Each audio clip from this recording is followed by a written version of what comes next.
Cockroach जनता पार्टीच्या 36 दिवसांच्या आंदोलनानंतर शिक्षण मंत्री धर्मेंद्र प्रधानांचा राजीनामा झाला। नीट पेपर फुटी ते शिक्षण मंत्र्यांचा राजीनामा हा घटनाक्रम नेमका घडला कसा जाणून घेऊयात। 3 मे रोजी नीट 2026 ची परीक्षा पार पडली। 12 मे रोजी नीटचा पेपर फुटल्याचं उघडकीस आलं, त्याच्यामुळे परीक्षाच रद्द करावी लागली। 14 मे रोजी लातूरसह देशभरात सीबीआयचे छापे आणि मोठं रॅकेट त्यातून उघडकीस आलं। त्याच दरम्यान 15 मे रोजी सरन्यायाधीश सूर्यकांत यांच्याकडून काही बेरोजगार तरुण हे झुरळासारखे असतात असं वक्तव्य करण्यात आलं। त्यावरून देशभरात संतापाची लाट उसळली। 16 मे रोजी अभिजित दिपके यांच्याकडून कॉकरोच जनता पार्टीची स्थापना करण्यात आली आणि त्याला सोशल मीडियावर प्रचंड पाठिंबा आणि प्रतिसाद मिळाला। 16 मे रोजी पेपरफुटी प्रकरणी सीजेपीकडून केंद्रीय शिक्षण मंत्र्यांच्या राजीनाम्याची अधिकृत मागणी करण्यात आली।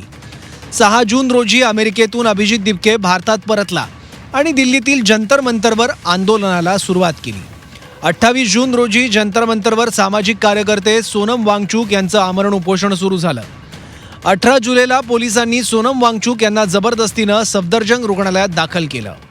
20 जुलैला कॉकरोच जनता पार्टीकडून संसदेवर मोर्चाची हाक देण्यात आली।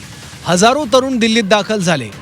20 जुलैला पोलिसांकडून आंदोलकांवर लाठीचार्ज करण्यात आला, ज्यात अनेक तरुण तरुणी जखमी झाले। त्यामुळे देशभरात संतापाची लाट उसळली आणि आंदोलन सुद्धा चिघळलं। 20 जुलैला जेपी नड्डा आणि सीजेपी यांच्यात पहिली औपचारिक चर्चा झाली। शिक्षण मंत्र्यांच्या राजीनाम्यावर विद्यार्थी ठाम राहिले। 21 जुलै रोजी देशभरात जागोजागी तरुणांचं आंदोलन आणि त्यात सेलिब्रिटींनी सुद्धा मोठ्या संख्येनं सहभाग घ्यायला सुरुवात केली।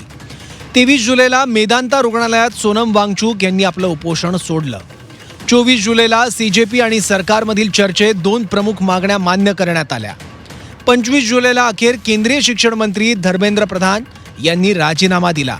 म्हणजे सीजेपीच्या 3ही मागण्या मान्य करण्यात आल्यामुळे सीजेपीने आपलं आंदोलन स्थगित केलं।